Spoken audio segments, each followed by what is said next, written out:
Okay, and welcome to Courtney. Thank you. We have Courtney here who has Torquay Florist, and we're most excited to be able to introduce her today. We're actually in her beautiful new home here in Ocean Grove, and it's absolutely stunning. We've got the sun beaming in, and Courtney's going to put together a bouquet for you today. But also myself and Georgie's here as well. We're going to have a general chat and conversation about the floristry industry, business, how you got started, and just your love and passion for flowers as well. So very good. Thank you. No, it is wonderful here. to be here as well and to be able to share this opportunity with you guys. I guess floristry for me, in all honesty, actually started with Yvette at TAFE. So I did a Cert 3 almost 13 or 12 or 13 years ago, and went through that program, and then had taken my floristry journey from there to where I am now, which is owning my own business. But we might just get into some flowers and do a little chat. Here. I'm excited too. Should I talk through the process? Please. Okay. So for basically when I come to assessing my products is what I like to do, and I always work into different styles of flowers in terms of shape and size. So hands down, tulips are one of my favorites, and especially at this time of year when the doubles come in and they're in that full bloom, and they create a really beautiful focal flower. So I'm probably going to do them front and center because I generally work to a forward-facing design. Don't know what it is. I think that when you get into creating, you find your recipe that works and you find your thing that works, and especially when it's in a fast-paced environment and someone's like, you need a bouquet now, it's like, okay, what do I know how to make? So this is always my go-to, and I guess I just have continued to use those mechanics to then build on that. But anyway, fantastic. About me. So that's your specialty, and you've found that out by practicing many different methods and styles, and definitely. Great. And I think that especially learning handheld early, and it being such a challenge, and I'm probably someone that likes to step up to a challenge, it was something that I wanted to master really quickly. Great. And then I found that as soon as I knew the basics of spiraling, you could build absolutely anything. It didn't matter what products were in front of you, as long as you had those basic mechanics, it was a go from there. Yeah, great. Beautiful anthurium is my favorite. I love the shape of anthurium, so I always like to have just negative space behind it so you can see the shape. So they're going to be wild off to the side, so I'll leave those for last. Snaps, again, stunning. I work to clusters with snapdragons, so I really like mimicking how they come and how they grow in nature. So I generally bring them to that access point and keep them really high, because again, a lesson I did learn from Yvette is bulk to the base and buds to the top. Excellent. So those are going to be nice and tall. Beautiful bit of colour. Love me some wattle. So lucky. Is this acacia? Is that what you call it? Yeah. Look at me go. So wattle, because I can kind of see already that this wattle has this beautiful organic line. So in terms of when I'm creating something that I would say is like an organic shape bouquet, I'll always work to the natural line of a product. Perfect. So I can see already that this guy's going out this way. So I'm going to kind of place that where I know I'm going to put it eventually. Shorter guys are really nice to base because they haven't got the stem length as the others. So they'll probably be a basing for me. And again, cutie. He's another little wild boy. So I might just put these guys all together as a cluster. Oh, stunning. Is this Megastar? Is this what it is? Yeah. Well done. Stunning. Absolute. When these rose, it must have come out just this year. I think it was in their new sort of growth from Grandiflora. They are just such a vibrant colour and so many petals. Oh, and they just open up so beautifully. And we're so, in all honesty, like to have Australian grown roses that are done in Victoria. Like we are so lucky to have access to that. But yeah, and again with roses, so I've kind of taken a different shift in recent trends. Is I really love keeping the foliage on, whereas I used to strip everything off and kind of stack them in clusters. Sure. Whereas now I love to kind of mimic again what they might look like on a rose bush. Yeah. So really keeping them sort of like maybe a little bit high and a little bit Work wild. with it. Yeah. Great. Okay. And so talk people through Yes. how you were taking off some of those petals of the Oh, roses? yes. Yeah. And they're just purely because those particular ones are a little bit damaged, right? Definitely, a little bit damaged. What we used to say, well, I still do say it now in the shop, because you'll find that there is an expectation for flowers, especially in a florist, for the product to be absolutely perfect and pristine. But we all know that the transport and how things grow in nature, there's going to be natural blemishes, etc., water damage. So we call them the protector petals. Yeah. So it's just like, Great. it's like, They oh, can it's just handle their the protector petals, so we can take them off. Because as soon as, kid you not, as soon as a customer sees you taking off something, they're like, like, why are you doing that? What's wrong with it? You know? But yeah, so calling them their sort of protector petals, it really opens up the rose, and we've got so much to work with in there anyway. Great.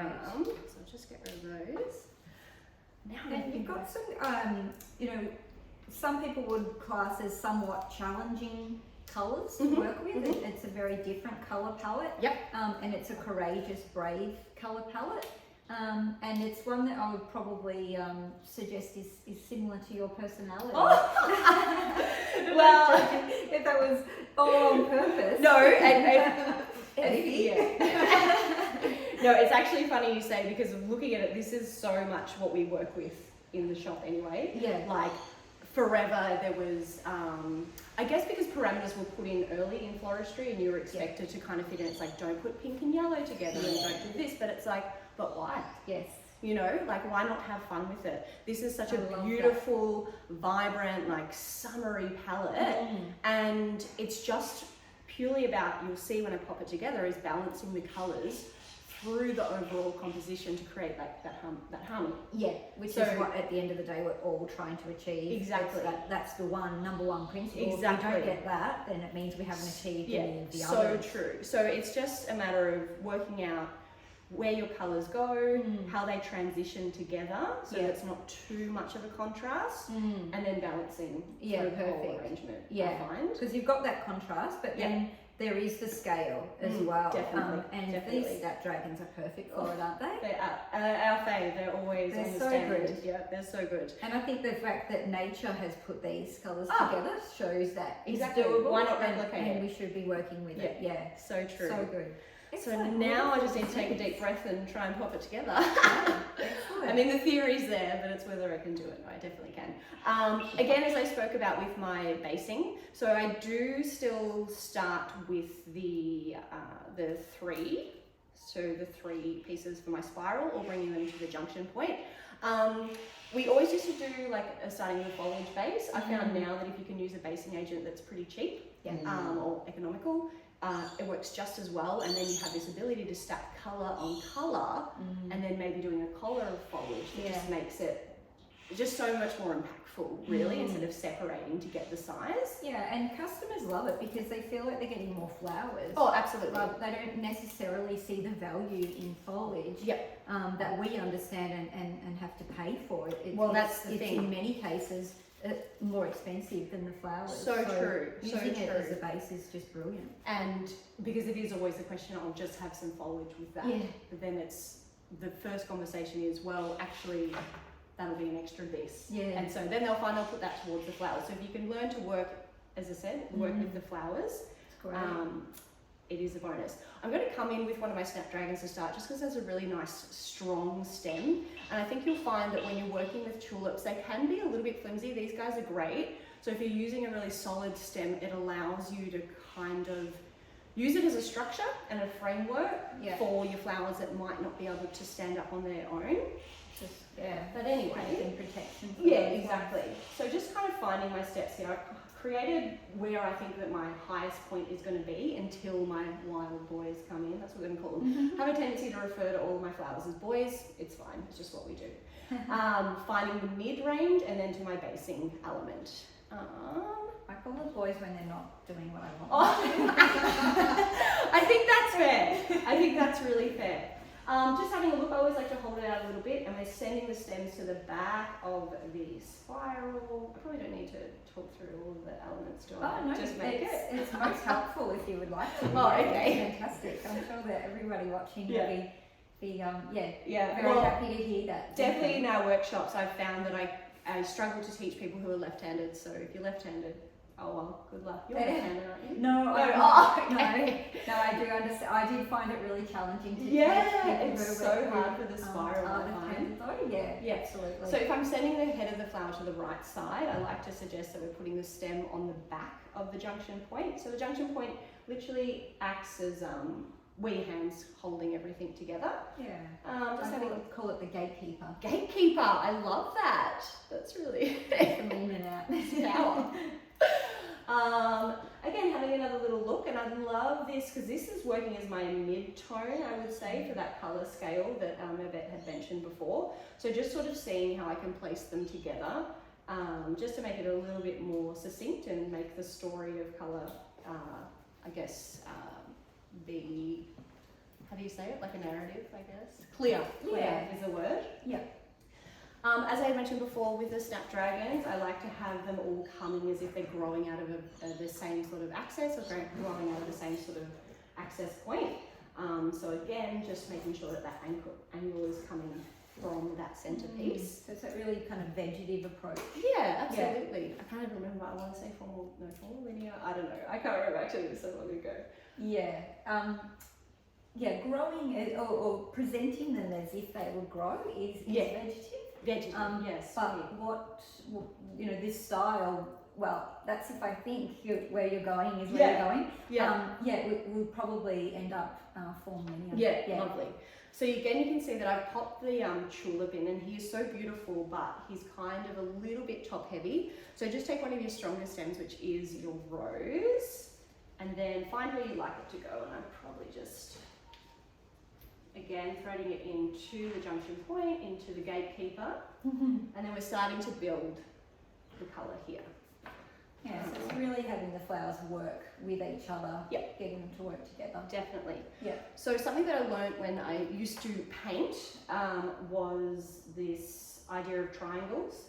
So wherever you place, so seeing that I've got like two of the tulips in this sort of two axis points, bringing a third tulip in to finish off the triangle. Yeah, perfect. Kind of creates that, creates that little harmony in terms of the composition. Yeah, it's the ease on the eye, and it takes the viewer's eye all the way around the bouquet rather than just hitting one spot and being stuck there. It creates that continual viewing.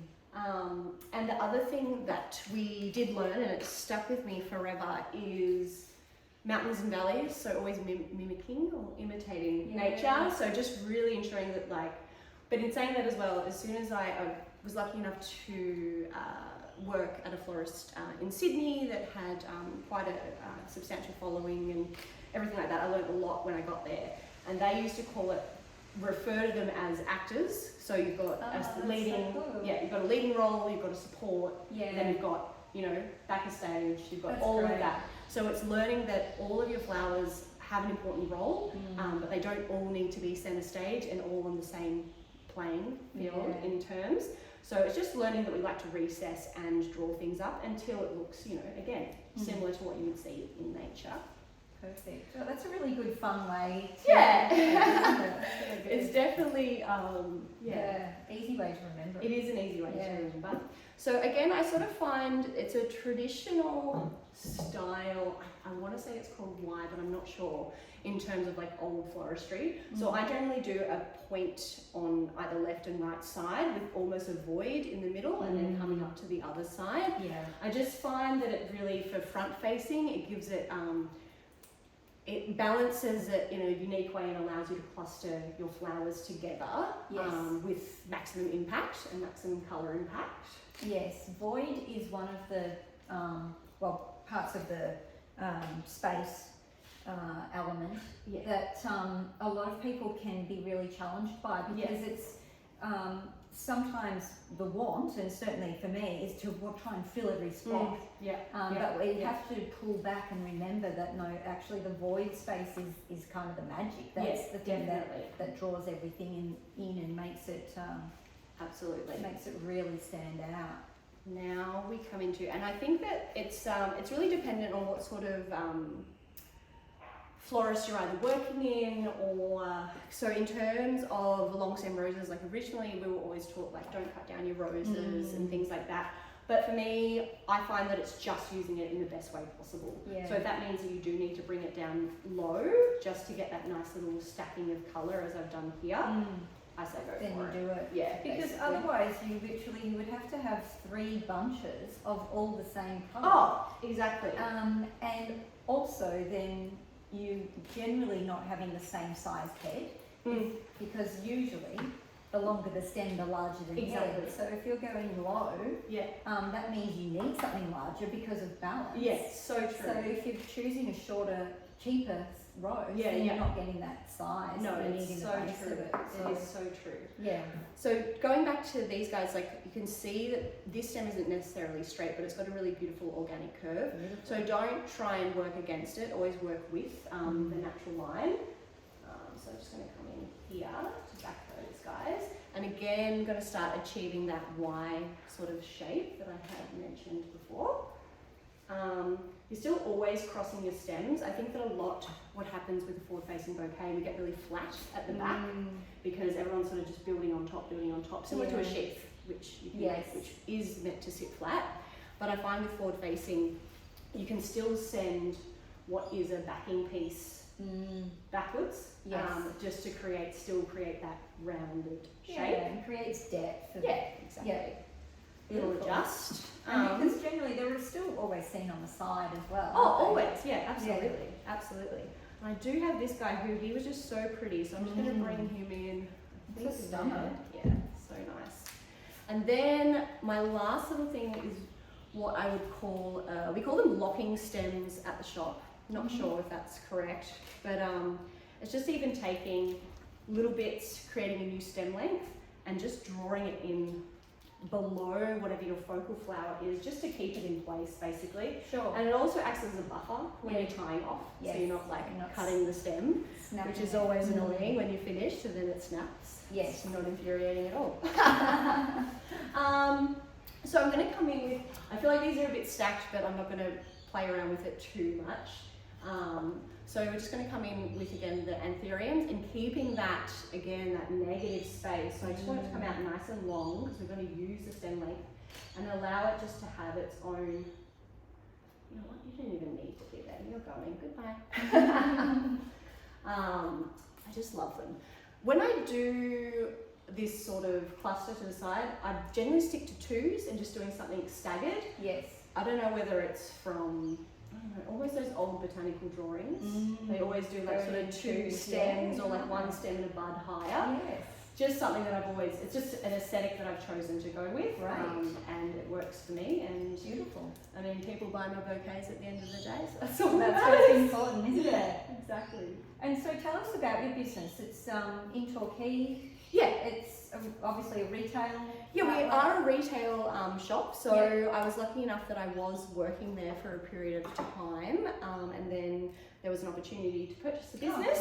Oh, right. And I could see, very much see the potential that it had to grow in terms of introducing weddings, which had been my business previously before I took a little break from floristry. Sure. So I was working at Jungle Room, and it was great working for myself, but I kind of found for my personality, shop floristry. Okay. It's always been shop floristry for me, and get me involved in the community, get me in front of people, perfect. It's wonderful. So we're really lucky with Torquay that it's been received really well with the transition of ownership. And you got to try before you bought. Exactly. That's pretty rare. And it is pretty rare, but it was definitely coming in now because I do have a bit of a background in art. I've introduced what we do, a botanical sketching night, so we call it Studying the Sketch. And it's also in a way that when it comes to retail floristry, you're involved so much in the community's aspects of their lives, because, you know, we're doing people's funeral flowers, we're being trusted with that opportunity to create something that's super special for people's loved ones. You're involved when a new baby comes along.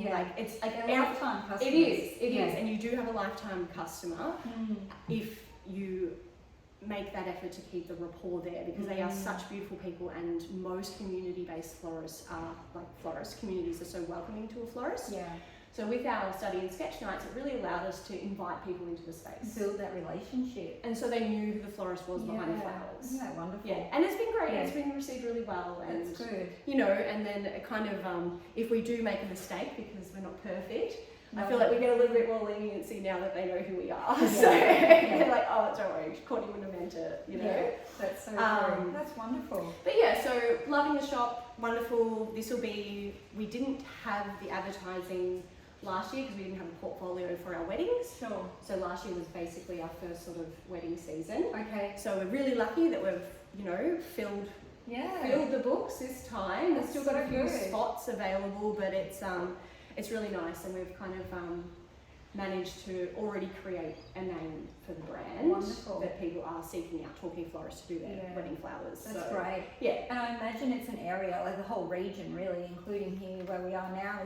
you know, most people will want, like it's a destination wedding Absolutely. spot. Yeah. And we are so lucky that being the only florist between here, you know, for the Surf Coast, which basically extends down to Long, Apollo Bay. Sure. When Melbourne couples or anyone's looking for that sort of Surf Coast wedding, they generally, we're lucky enough that we get approached, you know. Yeah. And it's just nice to be able to be a part of that sort of destination wedding, as you said.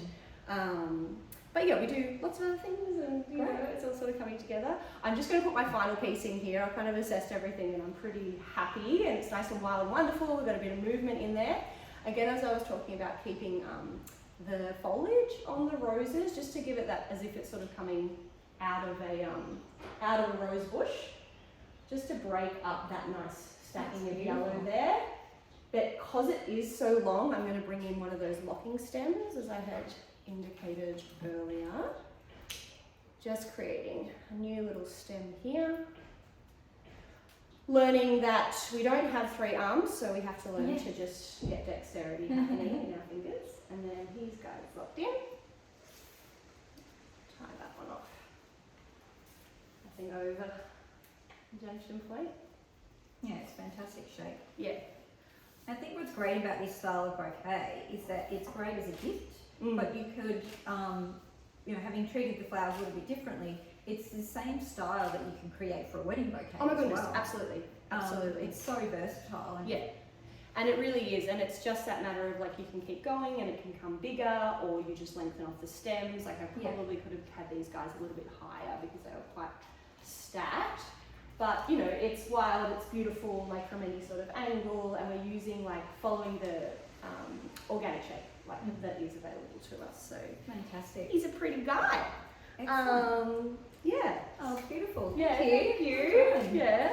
Now I know we've got some questions, and Geordie's got some really great questions around business in general, the floristry business, what drives you, what motivates you and keeps you going as a florist. Cool. Yeah. So yeah, we look forward to hearing all that. Yeah, so Courtney, I know how many different hats you wear. So Yes. you've got Backwards cats. yoga, chef. Yes. Oh, chef. Yeah. I love those videos. Yep. But an adventurer traveling out in nature, overnight hike, just last week. Yeah. How do you manage all those things with harmony and not feeling burnt out? Or is that why you do it, so you don't burn out of one thing? Do you know what? That's exactly why I do it. I think that it is so much. I did floristry, so I had touched on it before that I was doing floristry for close to, oh my goodness, probably, it was about 6 or 7 solid years, and then I went, nah, not for me, can't do it. Was It was that too jungle? much. That was jungle. Yeah. So that was the end of sort of like working independently, so by myself, realizing that, you know, I have to take on a certain amount of weddings to be able to create an income because it is seasonal. And I didn't have the opportunity to work over winter, which mind you then allowed me the space to travel. So I was spending, but a lot of time in Southeast Asia because that's all the finances would amount to. We lived through that. Though. Exactly. Someone was there. Yeah, exactly. So it is. So I think that there is a time that it does become quite overwhelming and became quite daunting. And so I had left floristry and then had immersed myself in, I can't even remember what I was doing. I was delivering bread. That's right. I was delivering bread. I was up at 4 a.m. and packing, but I did get free croissants, so that was fine. That makes it all worth it. It did. It made it so worth it. So I was delivering bread and just sort of like working out what I wanted to do, trying to create, stay with my artistic practice on the side. So whether that was writing poetry or drawing or all that sort of stuff. But again, we are all very too familiar that it is very hard to create income off art, especially when it was such a passion of mine that was never, not that it wasn't very good, it was just unique, which is fine. But then She was very good. Yes. Very good. Yes, no, I'm just kidding. But then I think there was something missing, and it was flowers. So I had a call and someone said to me, I hadn't been doing flowers for over probably 2 years or so. Had a good solid break, and someone had asked me to come back to help out at a retail shop that had just opened. Great. Walked back in, I was like, oh my god, yes. Yeah, it all came back. Oh, you just even the flowers, like the passion and love that you have for them, and just literally like picking up everything. It's like, oh my god, look at that color, and like sharing it with like-minded people, and then being like, oh my god, look at this, oh beautiful, you know. And it was this, and the stories that come with it, because you've been in the industry for ages, and people, and it's you're with your people. Yeah. You know, it takes a certain person to be a florist, because it is a lot of hard work, because we've all heard it. Oh, I'd love to do what you do. You must plant flowers all day. Yeah. No, I work really, really hard. There's no playing. It's a lot. And mind you, it was Yvette who told me, and I use this story every time, that when, was it you that you had a cup of tea and it was the thorn that was in there? Oh, it wasn't me personally, but it was someone that I knew. No. Yes. Yes, Yeah. exactly. And it's like things like that. It's like, Yeah. we do sit around and might have a cup of tea with flowers, but like, there's danger. There's full danger in It's that. a different kind of brew, isn't Yeah, it? yeah, exactly. It's not Snapdragon in there. Yeah, but it is, and it's a really physical job, and it does take a very unique person to say, I'm going to pick it up. And in all honesty, you only make the amount of money that you make for how hard you work. And that is the big thing. So you've got to be motivated, and you've got to be able to, you know, create those avenues for yourself. So I think that after leaving it and coming back, so that's what's kept you motivated and your positivity, It's just because you're always so upbeat, and oh, it's like thank you. you all know when Courtney's at work, I just love it. Oh no, that's right. But I love it. I love it there, and I think from having the break and coming back, I was like, there is joy in this for me. And I was lucky enough that I also did my teacher training for yoga a little while ago, probably about 2 or 3 years ago, similar sort of time. And through that practice, we learn, it's a thing called puja, which I don't have to go into, but it's basically what makes what you love, what is like harmonious with you. Yeah. And I was like, you know what? I think it's flowers. And like, this is my art form. This is my practice. People say, what's your medium? I'm like, well, flowers. So do you feel like it's the same kind of mindfulness and being present as what doing yoga Definitely.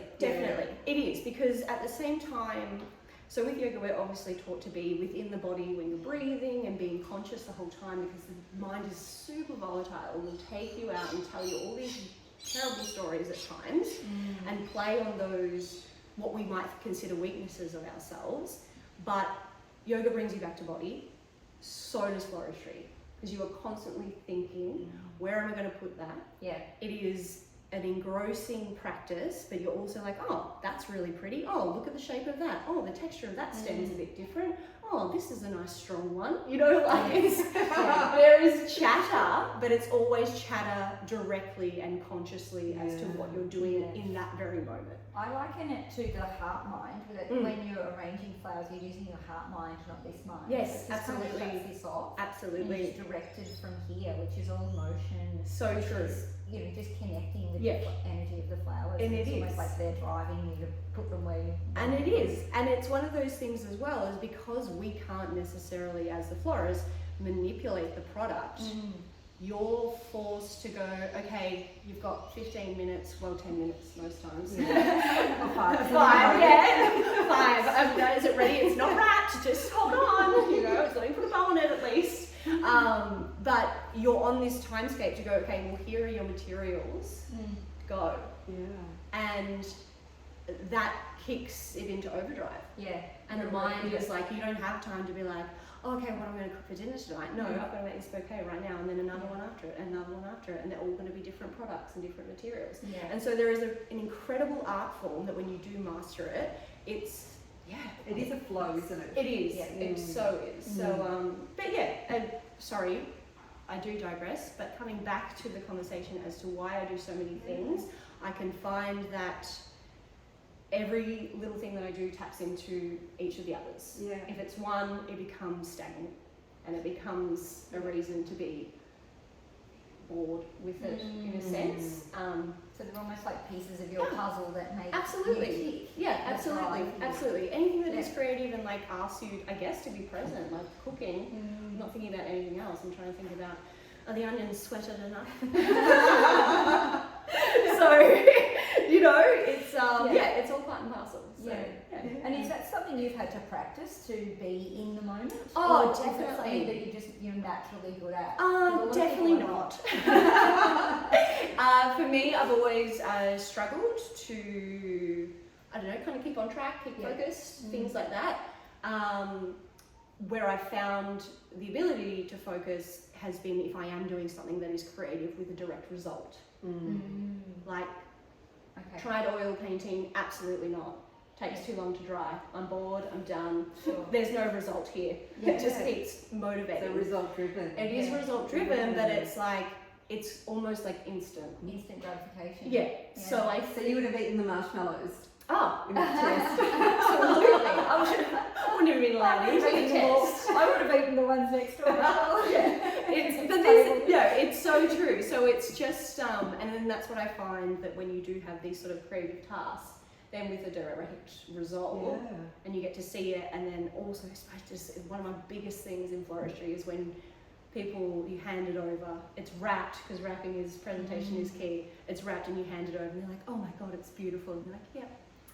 And to know that's a one-off. You'll never make that one again. Oh, ever. Ever. Yeah. Never, ever again. And that's it, because I love that. Yeah, it's so true. So yeah, it's just the joy of, it's almost like a secret language I think that florists have with the flowers and with the role that we possess, especially in shop floristry and community.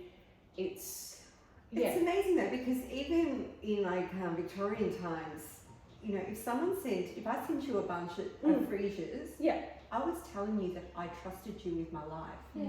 Because people couldn't express themselves. It wasn't like a weakness if you said that you were feeling sad. So you literally used flowers. So if I sent you a bunch of freesias, it meant that I trusted you with my life. Well, you might want to rethink those freesias. I She hasn't said it yet. No, that's true. It does. It's a language. It is, and it is a special language, and there is also, it's wonderful to be that messenger, but be that co-creator and that crafter of something for people. And especially, you'll get anyone that comes in, I don't know what I want, I don't know this, I don't know that, and you've got to direct them, and then you'll find that you can find one little glimmer of something, and then you're like, all right, and you make it, and they love it. And that's what it is. And I think that, it's so worth it. Like, flowers, I probably would never leave it again, I think. Right. But with balance. It has to be with other things. Yeah. And so what would be your biggest challenge, would you say, in business? In business? Yeah, okay. So there's definitely, so the challenge with flowers, and there's always these rose-coloured glasses, I didn't mean to say that, but there is, that you're going to get in, you're going to stick to budget, you're going to create something beautiful, and that's, you're going to do it. You're going to do it better than anybody else has done it before. But the struggle that I find is, in terms of just creating, is allowing my ego to stop and sticking to budget. So I'm like, it would look better if I put this in, you know? And it's just like that want to just create, and that want for someone to just be like, amazing. But for me as well, because it's my artwork as an expression of self. But I think in terms of the business side is the cost, is the spend. Because we, unlike any other retail or service, we are buying stock every 2 days, every 3 days. And it does. and we are a luxury. We are not a necessity. You can't eat flowers. Well, you can eat some, but you're not eating these ones. So I wish they're that too you expensive. Yeah, they're too expensive. But it's definitely one of those things that it's like, and you don't know what your day is going to look like. No. And you've got to have a stock. You've got to have a shop that is stocked, because otherwise you can't go, why don't you have this? Why don't you have that? Which is fine, which I've learned to take that on as just, I've started to be very transparent with my customers and with my clients, and just be like, this is what it is. If you really want something, please order with me, because I can definitely get it. Yeah. But we're so lucky now that people have become more environmentally conscious, especially in terms of how businesses run and operate, that using waste as a thing, like we have very minimal waste, and I'm really proud of that. That's good. So learning that is definitely the biggest thing, is learning how to buy product that you know is going to die, and how to move it and get the money for it. Yeah, great. That's the tough thing. Yeah. So Well, it sounds like it's one of your strengths though as well, in seeing what the obstacles are and coming up with ways to work around them. Definitely, as opposed to, either whinging and moaning about it, Yeah. like many do, No, of or course. giving up and quitting because of it. No, So, and I think well it's done. thank you, but I think it is definitely that thing that floristry is transitioning, as much as the market and the demand is transitioning, our audience and clientele is changing, so you have to move with that to your advantage. Because otherwise, if we were still doing what we were doing, you'd be throwing everything out, you know, and especially at this time where people do not have the funds to be buying house flowers or bigger bouquets for people. You need to work out how you can still provide a product for your customers and not make them feel, you know, because you do get people coming who's like, I only have this much to spend. Absolutely fine. Sure.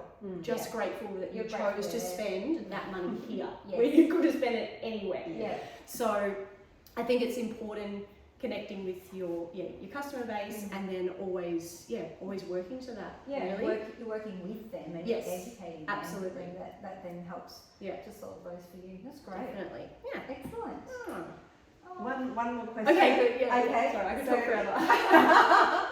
If you could pass on one piece of advice to young Courtney, what would it be? Oh, young Courtney. Yeah. Get out. No, I'm just kidding. No. Get out while you can. No. Oh, goodness gracious. Probably, it's so tacky, but I want to say believe in yourself. Yeah.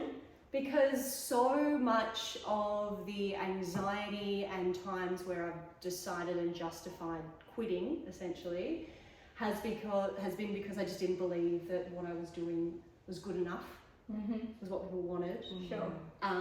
But then realizing that if you stick true to a unique style and a unique brand, and again, just being honest and being transparent with people, like, people love that. Yeah. Like, they want to create like a relationship with people, and then you can sort of keep going, and then you can kind of create, like, I'm lucky enough that I've created a really unique brand for myself, that I don't have to change my style anymore. Great. Like, someone calls up and says, can Courtney make it? Yeah. And like, that's really nice. Just do what you do. Yes. And that is just the best, because you know, if that's essentially where you want to get to, it's achievable. And you get in your own way, basically. Yeah, that's sustainable then, isn't it? Because if you're not being true to yourself and you're not being authentic and you're trying to please everybody else, then you're drained, aren't you? And then you lose energy, and then you lose drive, and then it all just goes downhill from there. And it literally comes back to exactly what I said before. It's like finding the recipe that you know, and finding what you know how to do, and do it well. Yeah. Because Don't try and do everything. don't try to do everything, and if you can't do it, don't do it. Like so many times. Be okay with that. Yeah, and it's just be totally fine with that. Yeah. Don't do vase arrangements. Completely fine. But yeah. Excellent. Oh, thank you so much. No, my pleasure. Thank you. Yeah, it's been wonderful to be here with you. Thank you, and thank you for sharing, your talent and wisdom, and thank you. It's been wonderful. Yay! Amazing. All right. Cool. Thank you.